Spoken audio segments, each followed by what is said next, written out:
Good morning प्यारे बच्चों। आज हम शुरुआत कर रहे हैं कक्षा 10 की एनसीईआरटी गणित का चैप्टर नंबर पहला है, जो कि वास्तविक संख्या रियल नंबर। तो हम लोग पहले जानेंगे कि ये वास्तविक संख्या रियल नंबर होता क्या है, और वास्तविक संख्या जानने से पहले हम लोगों को ये पहले संख्या जानना बहुत ज़रूरी है, क्योंकि ये पूरा मैथ्स जो टिका हुआ है वो संख्या के बल पर टिका हुआ है। ठीक है, जैसे कि हिंदी पढ़ने के लिए हम लोगों को अ आ क ख च छ ट ठ य र ल व पढ़ना पड़ता है, उसी तरह से अंग्रेजी पढ़ने के लिए ABC से लेकर Z तक पढ़ना पड़ता है। उसी तरह से मैथ को पढ़ने के लिए हम लोगों को पहले क्या करना होगा, संख्या को जानना बहुत ज़रूरी है। तो संख्या जो है वो संख्या सबसे पहले होती है कि जो शुरुआती दौर या संख्या का जो मूलभूत अंक है वो 0, 1, 2, 3, 4, 5, 6, 7, 8, 9, मात्र इतना ही संख्या से पूरे मैथ्स का साम्राज्य टिका हुआ है। हम इस 10 संख्या के अलावा हम किसी भी संख्या का प्रयोग नहीं करते हैं। इसे कहते हैं मूलभूत अंक। इसे कहते हैं मूलभूत अंक। यही 10 संख्या से हम लोग पूरी की पूरी बड़ी से बड़ी संख्या का निर्माण करते हैं। इसी संख्या से हम 1000 बना सकते हैं, 999 बना सकते हैं। ठीक है, कुछ भी संख्या हम इससे निर्माण कर सकते हैं। इससे जो संख्या बनती है, मान लो कि 12 बना, दूसरा रफ कर लेते हैं। मान लेते हैं कि 13 बना, मान लेते हैं कि 25 बना, मान लेते हैं कि 18 बना। तो प्यारे बच्चों, सबसे पहले देखो कि 1 कहाँ से आया, यहाँ से आया। 3 कहाँ से आया, यहाँ से आया। और 900 मान लो 98 लिखेंगे। 9 कहाँ से आया, यहाँ से 9, फिर देखो यहाँ, फिर 8, फिर यहाँ। ये संख्या जो बनता है ये स्थानीय मान हम लोग पहले ही पढ़ चुके हैं, उस नियम के अनुसार बनता है, जो कि इसको कहते हैं इकाई, इसको कहते हैं दहाई। जो 1 गुना 10 प्लस 8 गुना 1, ये दोनों मिलकर क्या बन जाता है, 18। तो ये इसी 10 मूलभूत अंक से कोई नया संख्या का निर्माण होता है। तो वो जो नया संख्या का जो निर्माण होता है उसे कहते हैं व्युत्पन्न संख्या। व्युत्पन्न संख्या डेराइव नंबर। व्युत्पन्न संख्या कहता है मूलभूत अंकों से मिलकर बनने वाली संख्या को व्युत्पन्न संख्या कहते हैं। यानी इस संख्या से जो संख्या का निर्माण होता है उसे हम लोग कहते हैं व्युत्पन्न संख्या। व्युत्पन्न संख्या जो होता है ये 3 प्रकार का होता है। व्युत्पन्न संख्या ये 3 प्रकार का होता है। पहला वास्तविक संख्या, दूसरा काल्पनिक संख्या, तीसरा मिश्रित संख्या। तो हम लोगों को ये वास्तविक संख्या पढ़ना है। सबसे पहले देखेंगे वास्तविक संख्या कहते हैं किसको है। वास्तविक संख्या वह संख्या जिसे संख्या रेखा पर दिखा सकते हैं उसे वास्तविक संख्या कहते हैं। ठीक है, अब देखेंगे कि आखिर में ये संख्या क्या होता है। जिसे हम संख्या रेखा पर दिखा सकते हैं उसे हम वास्तविक संख्या कहते हैं। तो देखते हैं कि संख्या रेखा, मान लेते हैं कि ये संख्या रेखा है। सबसे पहले हम लोग 8, 9 में पढ़ चुके हैं कि रेखा बिंदुओं का समुच्चय होता है। अनंत बिंदु मिलकर एक रेखा का निर्माण करता है। ठीक है, तो इस रेखा पर जो है अनंत बिंदु होता है, तो ये संख्या रेखा है। वास्तविक संख्या, सबसे पहले देखो यहाँ नाम से ही पता चलता है वास्तविक। वास्तविक जिसको अंग्रेजी में कहते हैं रियल, इसका अर्थ क्या होता है? जैसे हम अभी बोलेंगे ये कलम है, कलम है तो कलम है, यानी वास्तविक में यह कलम है, तो इसको बोलते हैं कलम है। तो उसी तरह से यहाँ पर भी वास्तविक संख्या को हम लोग संख्या रेखा पर डिनोट कर सकते हैं। तो जैसे हम लोग पूर्णांक में पढ़ते हैं कि 0 होता है बीच में, और 0 से राइट हैंड साइड में 1, 2, 3, 4, 5, यानी इधर जो होता है इधर पॉजिटिव नंबर होता है। 0 के राइट हैंड साइड में क्या होता है? पॉजिटिव नंबर, और 0 के लेफ्ट हैंड साइड में निगेटिव नंबर होता है। -1, -2, -3, -4। तो और इसके बीच में भी 1 और 2 के बीच में भी क्या होता है? 0.1, 0.2, 0.3, यानी 10 तक बिंदु होता है। उसके अंदर भी और बिंदु होता है, यानी जिसको कि हम संख्या रेखा पर दिखा सकते हैं उसी को क्या कहते हैं? वास्तविक संख्या। ठीक है, फिर आगे जो है ये हो गया मेरा वास्तविक संख्या।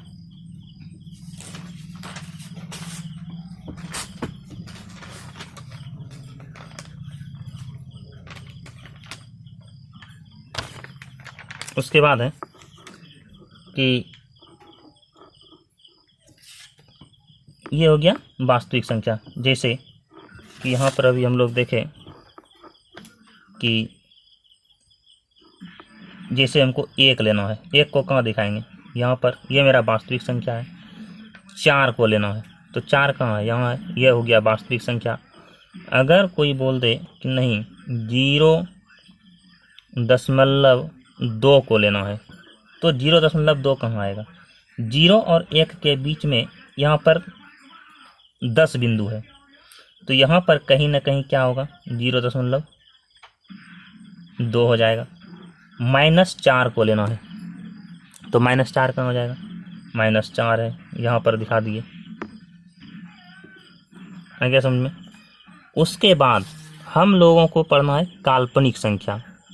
हालांकि 9, 10 में काल्पनिक संख्या और मिश्रित संख्या को नहीं पढ़ना है, लेकिन फिर भी यहाँ हम लोग सीख लेंगे।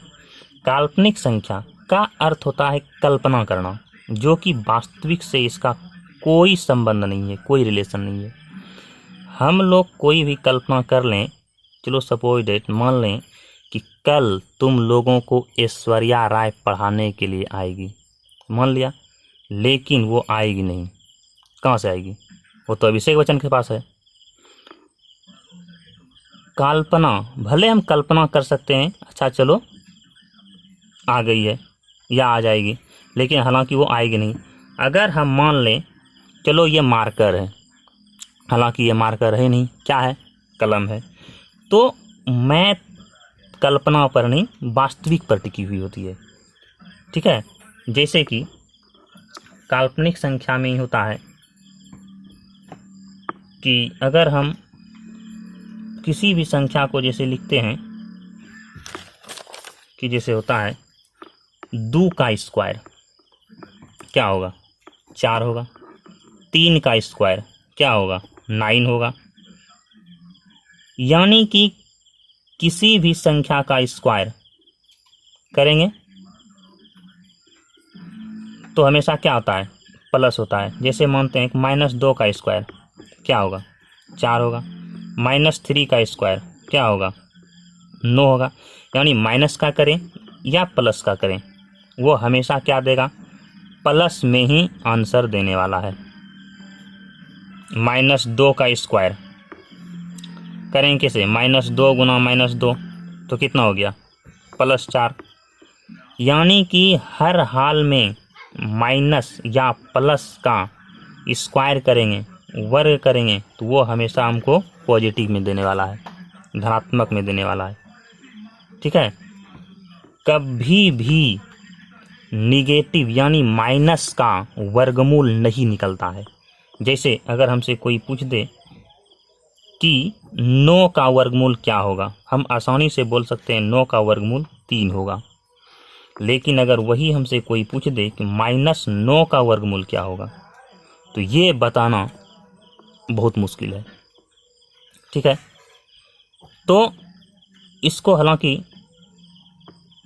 बनाने का जो नियम है इसको बना सकते हैं। इसको लिखेंगे कि 9 गुना -1। ठीक है, तो यहाँ पर क्या हो जाएगा? 9 का जो वर्गमूल निकलेगा वो 3 निकलेगा, और -1 को हम लोग कहते हैं 3i बोल देते हैं। ठीक है, ये i का अर्थ होता है इयोटा, IOTA। ठीक है, इयोटा का अर्थ होता है इमेजिनरी, इमेजिनरी का अर्थ होता है काल्पनिक संख्या। ठीक है, इयोटा, इयोटा को ही कहते हैं इमेजिनरी नंबर, इमेजिनरी नंबर को हिंदी में क्या कहते हैं? काल्पनिक संख्या, यानी 3i। तो ये सब क्या हो गया? एक काल्पनिक संख्या है। जैसे एग्जाम्पल में काल्पनिक संख्या का एग्जाम्पल हो जाएगा 3 आयोटा, 5 आयोटा, 6 आयोटा। ठीक है, या फिर इसको बोल सकते हैं √-9, √-10, √-12। ये सब क्या है? ये सब जो है काल्पनिक संख्या है। उसी के बाद है फिर मिश्रित संख्या, यानी कि वास्तविक संख्या व काल्पनिक संख्या के सम्मिलित रूप को मिश्रित संख्या कहते हैं। तो मिश्रित संख्या का एग्जाम्पल देख लेते हैं कि काल्पनिक संख्या को किसी को ले लेते हैं 3 ले लिए, और दोनों को मिला देते हैं 3, और एक काल्पनिक संख्या लेते हैं 3 आयोटा। फिर ले लेते हैं 4 ले लेते हैं प्लस √-9। ये क्या है? काल्पनिक मिश्रित संख्या है।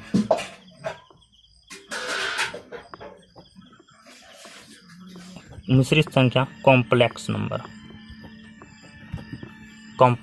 है। ठीक है, इसके बाद जो हम लोग पढ़ेंगे, हमको मूल रूप से पढ़ना क्या है? वास्तविक संख्या पढ़ना है। तो वह संख्या जिसे संख्या रेखा पर दिखा सकते हैं उसे वास्तविक संख्या कहते हैं। सबसे पहले हम लोग देखेंगे कि वास्तविक संख्या 2 प्रकार का होता है, परिमेय संख्या, दूसरा अपरिमेय संख्या।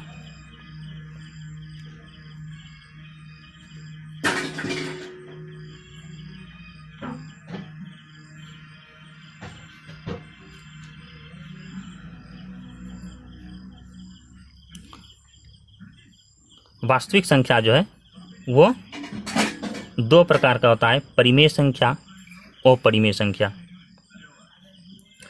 रेशनल नंबर, परिमेय संख्या को अंग्रेजी में कहते हैं रेशनल नंबर, और परिमेय संख्या को कहते हैं इरेशनल नंबर।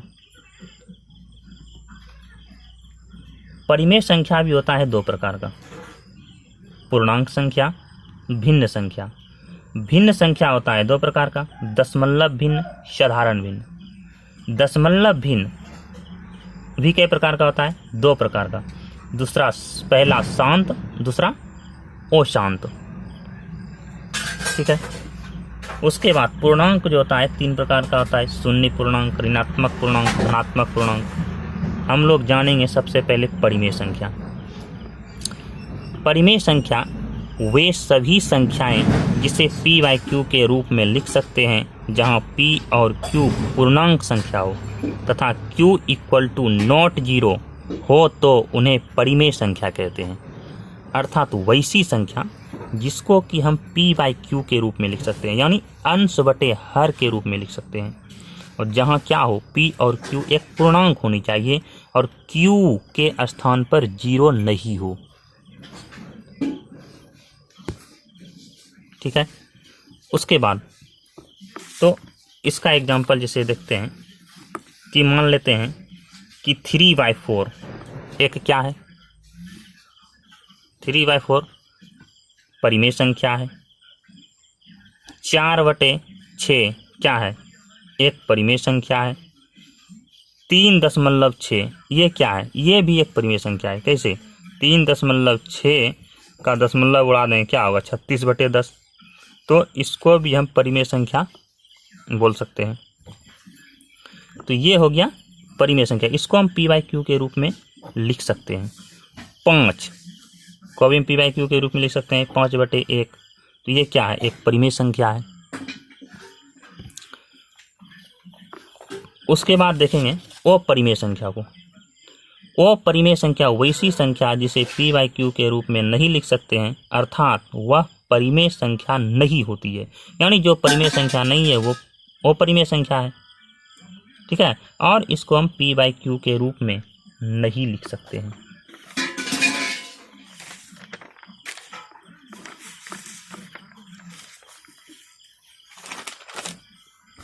इसे जो है p/q के रूप में नहीं लिख सकते हैं। जैसे इसका एग्जाम्पल है कि मान लेते हैं √3।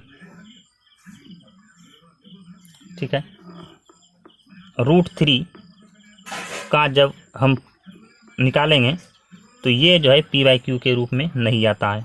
√2 ये भी क्या है, एक अपरिमेय संख्या है। 1/2 पर रूट ये भी क्या है, एक अपरिमेय संख्या है। पाई क्या है, एक अपरिमेय संख्या है। ठीक है, g क्या है, एक अपरिमेय संख्या है। मेन बात इसमें एक मुख्य बात है कि अपरिमेय संख्या पूर्ण वर्ग के रूप में नहीं होता है, यानी इसका जो है कभी पूर्ण वर्गमूल निकलेगा ही नहीं। ठीक है, एक आता है पूर्ण वर्ग के रूप में नहीं होता है। अगला है जितने गणित का प्रतीक होता है सभी अपरिमेय संख्या होती है। गणित का प्रतीक क्या है, गणित का प्रतीक का अर्थ होता है गणित में जो दिया रहता है सिंबल। गणित में दो चीज होता है, एक चिन्ह, दूसरा प्रतीक। गणित चिन्ह का अर्थ होता है प्लस, माइनस, गुना, भाग। ठीक है, ये सब क्या है, गणित का चिन्ह है। गणित का प्रतीक हुआ पाई, जी का वैल्यू, पाई का वैल्यू। ठीक है, और क्या, ई का वैल्यू। ये सब क्या है, एक गणित का प्रतीक है। गणित का कोई भी प्रतीक वो हमेशा अपरिमेय संख्या होती है। गणित का कोई भी प्रतीक जो है वो अपरिमेय संख्या होती है। तो ये बात हमेशा ध्यान में रखना, एक अपरिमेय संख्या पूर्ण वर्ग के रूप में नहीं होता है। जितने गणित का प्रतीक होता है वे सभी अपरिमेय संख्या होती है।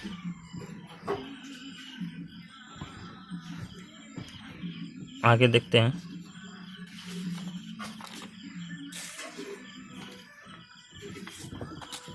अब जो है दशमलव भिन्न को हम लोग पढ़ेंगे। 10th में दशमलव भिन्न के बारे में इससे सवाल है कि दशमलव भिन्न ये जो है, तो दशमलव जो होता है ये दशमलव दो प्रकार का होता है। पहला शांत दशमलव, दूसरा अशांत दशमलव। शांत दशमलव प्रसार जिन संख्याओं का कुछ चरणों के बाद दशमलव प्रसार का अंत हो जाता है, शांत दशमलव प्रसार कहलाता है। अंत हो जाने का मतलब क्या, भाग देते देते कहीं ना कहीं शेषफल 0 आ जाती है और उसके आगे वो नहीं बढ़ता है, उसी को कहते हैं शांत दशमलव प्रसार। जैसे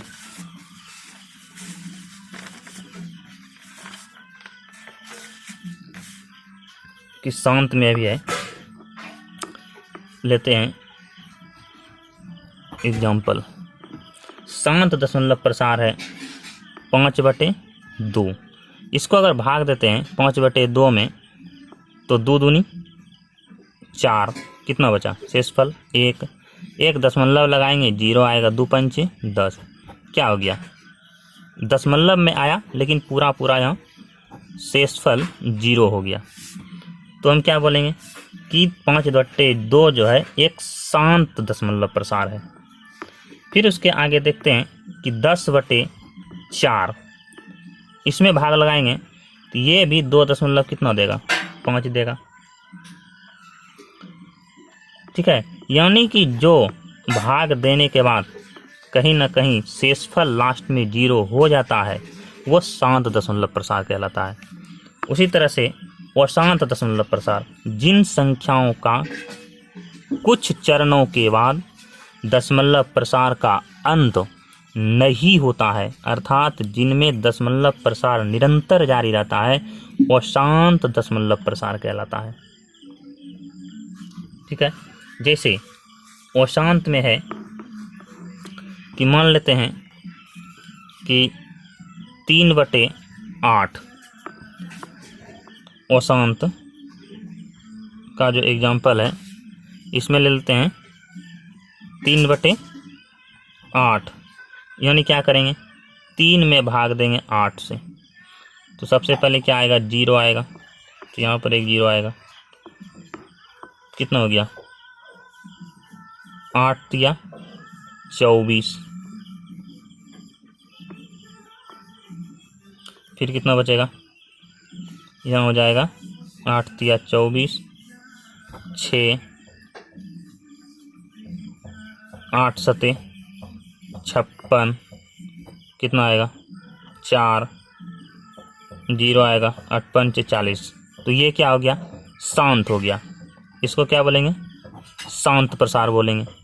वही अशांत किसको बोलेंगे, मान लेते हैं कि 5/3 5/3 में भाग देते हैं तो 5 में भाग देंगे 3 से, तो 3 एका 3, ऊपर से कितना उतरा 2 उतरा, फिर क्या देंगे दशमलव लगाएंगे तो 3 छाके 18 हो गया। फिर क्या करेंगे 3 छाके 18, उसके बाद जो करेंगे ऊपर से 2 आएगा, फिर 0 लगाएंगे 3 छाक 18, यानी ये जो है 6 6 6 6 6 ये आते रहेगा। तो ये क्या हो गया अशांत दशमलव प्रसार। ठीक है, फिर उसके बाद देखते हैं कि 22/7 22/7 में अगर भाग देते हैं तो इसका दशमलव जो है निकलता है 3.142 वगैरह वगैरह आगे निकलते रहता है। तो ये क्या होता है, ये कहीं शांत होता नहीं है, ये हमेशा अशांत है, इसी को कहता है अशांत दशमलव प्रसार। ठीक है, ये अशांत दशमलव प्रसार जो होता है ये 2 प्रकार का होता है।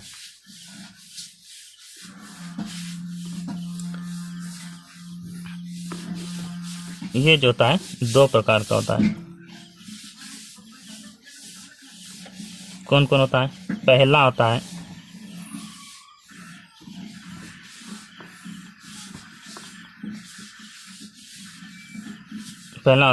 अशांत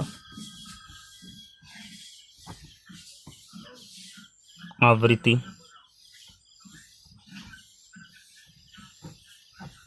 दूसरा होता है अशांत अनावृत्ति, यानी इसको कहता है रेकड़िंग, इसको कहता है नॉन रेकड़िंग। ठीक है, यानी कि कुछ ऐसा अशांत होता है जो कि बार बार वो रिपीट होते रहता है दशमलव के बाद, जैसे यहाँ पर 1.66666, ये क्या हो गया अशांत आवृत्ति, जो क्या होता है बार बार ये रिपीट हो रहा है 6 6 6 6 आते रहेगा। लेकिन वही यहाँ पर जो देख रहे हैं 22/7 3.1428 रिपीट यहाँ नहीं हो रहा है, तो इसको हम कहेंगे अशांत अनावृत्ति यानी नॉन रेकरिंग डेसिमल, और इसको बोलेंगे रेकरिंग डेसिमल। तो रेकरिंग को जो डिनोट करते हैं ऊपर में रेखा से डिनोट करते हैं, जैसे 1.66, तो इसका अर्थ होता है आगे 666 आते जा रहा है। ठीक है, इसके आगे अब हम लोग सवाल में पढ़ेंगे जो क्वेश्चन बनाएंगे। धन्यवाद।